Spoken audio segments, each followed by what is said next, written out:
Assalamualaikum warahmatullahi wabarakatuh. Nama saya Sheryl Azhara Salsabila, NIM 202011110013 dari Prodi Pendidikan Bahasa dan Sastra Indonesia.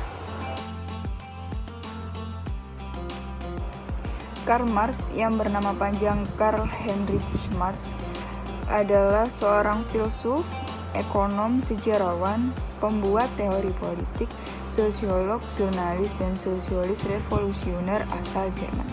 Ia lahir pada tanggal 5 Mei 1818 di Trier dan meninggal pada tanggal 14 Maret 1883 di London. Marx lahir di keluarga kelas menengah dan ia belajar hukum serta filsafat Hegelian. Karena Marx melakukan publikasi politiknya, sehingga ia menjadi tak bernegara dan tinggal dalam pengasingan di London, di mana ia tetap mengembangkan pemikirannya dalam kolaborasi dengan pemikir Jerman yang bernama Friedrich Engels dan menerbitkan tulisan-tulisannya.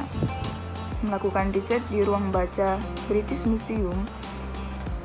Karya terkenalnya adalah pamflet tahun 1848 yang bernama Manifesto Komunis dan karya 3 volume Das Kapital.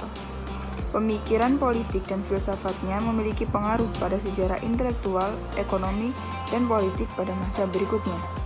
Dan namanya dipakai sebagai adjektif, pengucapan dan aliran teori sosial. Marx dianggap sebagai salah satu tokoh paling berpengaruh dalam sejarah manusia, dan karyanya dipuji sekaligus dikritik. Karyanya dalam ekonomi menjadi dasar bagi sebagian besar pemahaman tenaga kerja pada saat ini dan hubungannya dengan modal, dan kemudian pemikiran tentang ekonomi.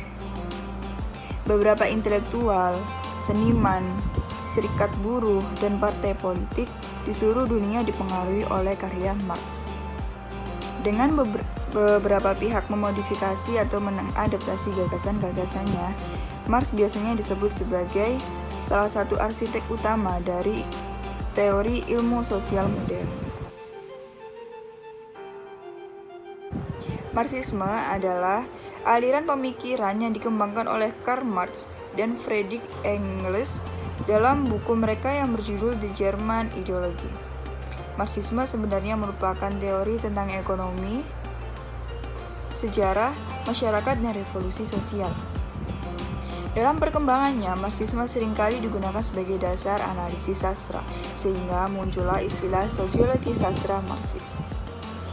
Karl Marx berpandangan bahwa sastra sebagai bagian dan sebuah institusi sosial yang penting di mana memiliki kesamaan dengan agama dan politik, ilmu pengetahuan, serta pendidikan yang menjadi bagian integral kehidupan sosial. Sehingga sastra berkembang sesuai dengan kondisi-kondisi perkembangan sosial. Ekonomi masyarakat, sastra telah menjadi bagian penting dari suatu sistem produksi sosial suatu masyarakat. Karena itu, sastra telah menjadi bagian struktur relasi sosial yang perkembangannya bersifat dinamik.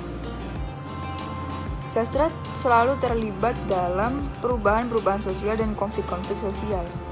Marx juga menegaskan besarnya pengaruh sastra terhadap dinamika sosial.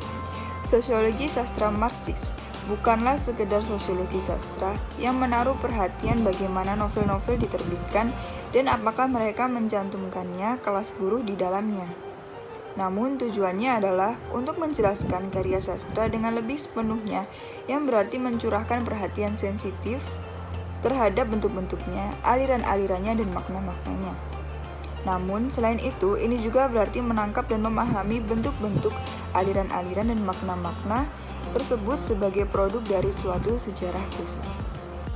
Sekian penjelasan dari saya, kurang lebihnya saya mohon maaf. Nun wal qalami wa ma yasturun. Wassalamualaikum warahmatullahi wabarakatuh.